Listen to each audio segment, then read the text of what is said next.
your 20s, like 20s. Now 20. Your 20s. Yours to decide what you want to do with them, but I'm not gonna let you spend them feeling inferior and like you're not in charge. So here, Navigating 20s is here to give you back control. Welcome back to another episode of Navigating Your 20s with me, Zinhle Mahlangu. So excited to be here with you guys. And yeah, I missed you guys so much. I'm back. And this time I'm not going to promise consistency because life happens and sometimes I cannot just like make a podcast or record a podcast, but I'm here today and I am so excited to be here. But before we get to it, can you please subscribe to the channel because I'm going to be posting this in a new channel. And also, if you're listening to this on Spotify, please rate the show and follow the show because some people can listen and not follow the show, but you following my show actually helps me grow and it helps me grow. That's it. And also, if you like anything that I said in this podcast and if you can relate to anything and you want to reach out to me, please do on Instagram. I am going to put my Instagram handle on the description below. And yeah, that's it. That's all I have to say about those things. Let's get straight into it. So today I wanted to talk about healing your inner child, and I wanted to go back on the topic of childhood trauma. I've made an episode about childhood trauma, but I want to talk deep into it because I felt that was a very short episode. I'm going to try to make this one a bit longer. First of all, I'm going to explain what I think healing your inner child is to me and what it means. For me, healing your inner child is creating boundaries that protect your inner child, is saying no to things that could hurt your inner child. It's doing things to prove to your inner child that you are there for them and you will take care of them and you will always be there for them. And in doing that, you will receive the greatest peace you've ever received. You're going to be fulfilled with who you are. And it doesn't matter where you're at in life, what you have achieved. If you are doing it the right way, you will be fulfilled with who you are. And you will be happy no matter where you are at in life, basically. Because you'll be giving yourself 100% all the time. The 100% you can give on whatever days. And also, it goes hand in hand with the childhood trauma topic because we started like neglecting our inner child when we were young because the person who was supposed to be taking care of you could have not taken care of you the way they should, but I'm sure they were trying their best as well. You know what? I hate demonizing parents. Is that the word? I hate making one person like the bad guy and one person the good guy because I feel like there's no bad guy, there's no good guy. Everybody is trying their best. Some people never healed their own childhood trauma and they have kids and they pass on that trauma to their kids. And then that trauma is just passed down from generation to generation. That is why it's your job to heal yourself right now so you stop the cycle and you don't pass it down any longer. So that's what today's topic is about. Let's get straight into it. So I'm going to give you a little backstory of my own childhood trauma and I'm going to get deep into this. I'm going to be vulnerable. So, my daddy, rest in peace. I feel so guilty talking about my dad because I'm so sad. I'm saddened by the fact that my dad passed away before. Look at me getting emotional. I'm saddened by the fact that my dad passed away before I could build a relationship. I'm not gonna cry. What the hell?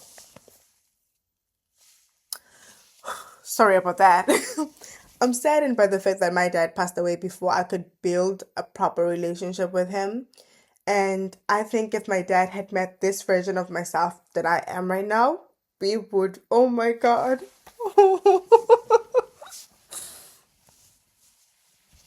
I'm sorry, I'm crying. I think if my dad had met this version of myself that I am right now, we would have been able to have a really beautiful relationship because my dad was a good dad. My dad did everything like he was supposed to do. He took me to school, gave me a proper education, gave me a place to stay, but he had his own trauma. And his way of parenting, I would say, was a bit abusive because he did use physical punishment as a way to parents as and like I didn't grow up in a house where there was like hugs and like congratulations and don't worry, you'll try again next time. Like if you didn't do something right the right time, you would get beat or shouted at or something like that. So that's the type of household I grew up in. So it made me very like very dark, and I just shut down, and I just like was not this version of myself that is like bubbly, and like I would be like that when I'm not at home, but when I'm home I would just stay in my room and I would shut down, and I was known as the child that is dark, and I was known as the child that is unfriendly, and I was known as the child that doesn't want to be in front of other people. But that was just my way of like, I don't know, protecting myself, and like cuz I it was just, yeah, there was just a lot going on.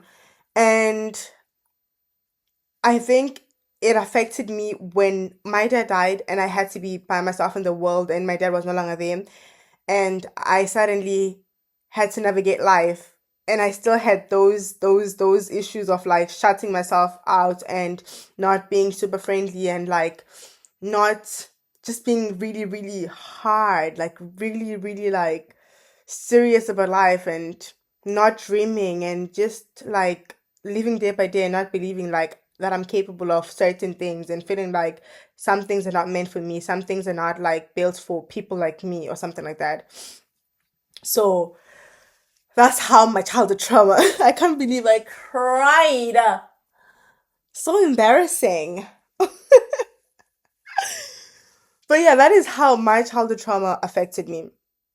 And in trying to heal my inner child, I have unlocked this version of myself that is so peaceful and so okay with no matter what you think of me, no matter what you want to do to me. Like, it will affect me because I'm human. But at the same time, like, I am so happy with who I am, and I know that there's people that are meant to be in my life, and there's people who are not meant to be in my life. And I have learned how to set boundaries. I wouldn't say I'm 100% great at setting boundaries, but I have always been a people pleaser. And obviously that comes from childhood trauma again, feeling like you have to like make sure that people like you, or else it backfires if they don't. If you do something wrong, it backfires. So it makes you want to be a people pleaser. You want to do everything right all the time. You don't want to upset anyone, because if you upset anyone, you still have that childhood thing that it's gonna backfire for you. But I have worked on myself enough now to have boundaries and to say no. Like, I've been in some situations where I will stand up for myself and I will be like, old you would never say that. Old you would never do that. And it brings me so much happiness. It makes me so happy. So I'm here to show you and tell you how to do that, basically. Okay, so I'm gonna first start by listing out some things that could like show that you have childhood trauma that you haven't like unresolved and resolved. You have childhood trauma that you haven't resolved, and I'm gonna speak about things that I noticed in myself that like I've seen in other people as well, that just show that this person hasn't worked on their childhood trauma. They're running away from their problems and they're never gonna be fulfilled. Okay, number one, if you wake up and you just feel drained and exhausted, and you feel like you have no purpose, and you feel like nothing ever makes you happy, and you just don't know what you want to do with your life, I feel like that in a way is a shows you that you haven't really tried to heal your childhood, your inner child. Because I feel like if when you're trying to heal your inner child, and when you start doing things to heal your inner child, it gives you energy and it makes you more positive. And children are creative. Children will be, when they're bored, they will do something. Children are friendly. Children love people. Children are the most innocent things in the world because they haven't been damaged by the world. So once you've healed your inner child, you will have less of days where you feel like, what's the point of this? What's the point of that? You will be pure and you will just be excited for everything. You'll be excited to do everything. And I feel like I am at that point too. I get excited over the dumbest things on earth. Like, my friends say bare minimum things excite me. But I do think that's just because, I don't know. I feel like I've worked on myself that like I don't expect much from other people. So when I see something, or when somebody does something for me, or when somebody says something to me, no matter what I've done for them, it excites me. Like, I love little things being done for me, and I started this trend of giving my sister gifts and like giving my friends gifts whenever I can. And then I went to my sister's house and she gave me a gift. I was so excited. It made me the happiest. And I went out with my friend and we're looking at like we went to go play golf and he was like, "This is so shitty. This is so bad." And I was like, "This is actually so pretty." Because I don't know, I feel like once you like really, really, really work on your inner child, you find happiness in the tiniest of things. You just don't even know. Like there was a time when I was cooking. I was cooking and I was looking at the greens and I was like, these greens are so green and they're so pretty and it made me so excited. And I feel like the old version of myself didn't see those little things in life that were like pretty and didn't like see like all I was looking at, I was like scanning for things that could hurt me, scanning for people that could hurt me, scanning at how I'm disappointed. Like when I'm having a conversation with the person, instead of listening to what they're saying to me and being and engaging in the conversation, I would be scanning for what am I saying? How is their facial expression? Am I annoying them now? Should I stop talking to them? Should I not say this? Oh shit, maybe I shouldn't have said that, you know? Inner child problems. Yeah. And then also another sign of you needing to heal your inner child is if you get into relationships and not only like a relationship, a romantic relationship, it can be friendships, it can be like relationship with your family, and you're always defensive. I think being defensive is a huge sign of you not working on your inner child and you not healing your inner child. Because you feel defensive because you feel like you need to protect yourself. You feel defensive because you feel like you're being judged or you're being looked over, and that's just like childhood trauma shit. I shouldn't say the S word. That's just childhood trauma things. Okay, as a child, if you always did something and you were like they shouted at you for doing it and you were reprimanded for everything you were doing and you felt like you need to explain yourself all the time or like you just wanted to prove that you're not that bad, you grow up with that and now somebody says, "Oh, why did you do that?" And the person is generally asking why, and you're like, "Well, I did it because, but you did this. Remember what you did." That's just you being defensive, and that's just you needing to work on your childhood trauma so you can be able to reason and talk without wanting to defend yourself. And it also affects people in relationships very much because usually when people fight in a relationship, if they both haven't worked on their childhood trauma, they're not just like trying to resolve something, they're both trying to be right, they're both trying to show that you are worse than me and I'm better than you, and it's just not healthy. Not healthy, not healthy, not healthy. It's unnecessary and it just creates resentment, and now you start looking at the small things the other person is doing to prove that they are worse than you are, and it's just not it. What can I think of? Something else that I've seen people do that is a sign of this is why you need to plan your episodes. What can I think of as well? In terms of childhood trauma and in terms of healing your inner child, getting into toxic relationships, being very defensive, low energy, low mood. Oh yeah, I feel like it affects your career choices as well. I don't know how to put it in exactly how to mix them up together, but I feel like if you haven't healed your inner child, you may not know what you want to do with the rest of your life because you are not being true to yourself. Let me explain it this way. I am a very creative person. I've always been a very creative person, but I thought that when I grow up, I just want to be a lawyer and I just want to work in law and just like because I was really, really academically smart. And I just thought the path for me to go is like the path where I just go to school, go to college, and study something, and then just go to work, come home, go to work, come home. But that would never have fulfilled me because I don't know. I'm a very creative person. I need to do something career wise that allows me to be creative, allows me to talk, allows me to be excited, allows me to voice my opinion. That's what makes me happy. And this podcast makes me really happy. And social media as well, for some reason, makes me really happy. And starting my own business makes me really happy. I have had, I will say, three proper businesses, and every time I have started a business, I have been the most happiest version of myself, even if I've been the most busiest version of myself, because it allows me to be creative, new marketing ideas, new stuff that I can think of, new stuff that I can do. But for me to actually start doing all those things and to be true to myself and to be like, this is what makes me happy, I had to really start working on myself, because I only started doing social media after I like went on my self improvement journey, because I was less scared of what other people would think of me. I was less scared of what if people would reject me when I start doing this. Because I even made friends and I like made people that are into the same things as me.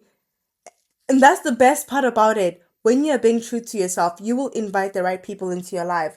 When you're not being true to yourself, you'll invite the wrong people into your life and they're going to belittle you and you're going to feel so drained and so tired. It's just going to be exhausting for you. So please heal your inner child so you can be true to yourself, so you can be happy. You get the triangle. You get the message. Get what I'm trying to sell you? Yeah. Yeah, this episode is just long and all over the place. But basically, I just want to talk about healing your inner child. I just want you to like focus on yourself, heal yourself, create those boundaries, say no to things that when I say create those boundaries, I don't just mean like let me just explain what I mean when I say create those boundaries. So, if you don't know what a boundary is okay, whenever somebody does something and it upsets you, it means they have crossed a boundary. Like whenever somebody says something to you and you feel offended by it, it means they have crossed a boundary. Whenever, for me, I'm gonna talk about dating. I don't really talk about dating much, but I'm gonna talk about dating. Like my boundaries when it comes to dating have changed so much, and you could say they're a little bit much now for today's society, I guess. Like, number one, I don't like kissing on the first date. That's my boundary now. And usually, if you try to cross the boundary, we probably will not have a second date, or we will like not further on, let alone kissing. I don't like somebody being too physical with me on the first date because I don't know you, you're a stranger. That's my boundary. But in the past, I have been too scared to like say that that is my boundary. So I would go on a date with somebody, and at the end of the date, they would like come in for a kiss. And because I like them and I don't want to offend them and I don't want them to feel uncomfortable, I would still allow them to kiss me. But now I can tell you, sorry, no, I don't like kissing on the first date. Because if you don't respect that, you're not my person. If you respect that, then we can have a second date and see. That's my boundary. And I'm not gonna list all my boundaries right now, but basically your boundary is if somebody does something and it offends you and makes you feel some type of way, that's your boundary. And once you start exercising your boundaries, once you start saying no when you wanna say no, and also you need to learn how to say no without wanting to justify it, because sometimes you say no and then you feel so bad and you wanna explain why you're saying no and you want to know if the person is okay with you saying no. If you're saying no to something, they don't need to be okay with you saying no. You have said no. This is where you stand. You stand your ground and leave it at that. If they don't respect that, they can go and live your life, because people that are really meant to be in your life are going to respect your boundaries and they're going to appreciate the fact that you have boundaries. Like, I would never date somebody who doesn't have boundaries, because it just shows me that you haven't worked in yourself enough to know your worth. Because if you don't have boundaries, it just means you don't know your worth. It means you will do whatever it takes to be valued. And if you've really, really, really, really like have worked on yourself, you know that the right people will value you and they will see you for who you are. And besides boundaries, other things that you can do to heal your inner child, doing hard things. I think, like when I say doing hard things, going to the gym is very hard for a lot of people, but you also know that it will give you confidence. I think I've always been kind of confident, but my confidence really, really grew when I started going to the gym and my body started changing. Because, sorry to say it, but we live in a world where beauty standards are there, and there's beauty standards. And even if you try to tell yourself, I don't care what the beauty standards are, I'm pretty anyways, you know the truth. Me and you both know the truth. So, obviously, I have some things that don't match the beauty standards. But when I started going to the gym and I felt like my body was developing, I started getting more confident. And I feel like that kind of also healed my inner child, because I was like, I am pretty. I would look in the mirror and actually see myself as pretty. I would wear something and feel confident. And that was really good for me, because it proves to myself that I'm pretty, I'm beautiful. Like, no matter what I've been told. Like, my own father, and my stepmom. I was so like when I was young, I thought I was ugly. I thought I was like skinny. My dad told me that I look like a white boy. I don't know why he used to put white into it, but basically, yeah, like I was told that like I'm not beautiful, basically, that I'm just like skinny and I'm just like, so I believed that. But when I started going to the gym and I would look in the mirror and I would like, I am so pretty, nobody can lie to me. And also, besides like just the benefits, I like the physical benefits I got from going to the gym when I didn't feel like it proved to my inner child that I will do whatever it takes. I will take care of you even when it's hard, you know? So do the hard things. Go to the gym when you don't feel like it. Set a timer to drink water. Write a schedule and follow that schedule even when it's hard. Do all those things. It will lead to you growing and you believing in yourself and you knowing your worth, and it'll make everything else. I feel like when it comes to improving yourself, everything kind of works together. The boundaries work together. The schedule works together. It heals you in a way. It all kind of works together. If you want to be part of my community, just follow me on Instagram. I talk more about these things and I post more videos about my everyday life and the routines that I go through, my meal preps, all of those things. So just follow me there and subscribe to this, and also follow the podcast so you can get more of this and you can be notified when another episode comes out. I always feel like I don't talk about things enough and I always don't feel satisfied with what I have said. But I'm gonna leave this episode here today, and if there's ever a part two, I'm gonna make a part two. Thank you so much for listening, and bye.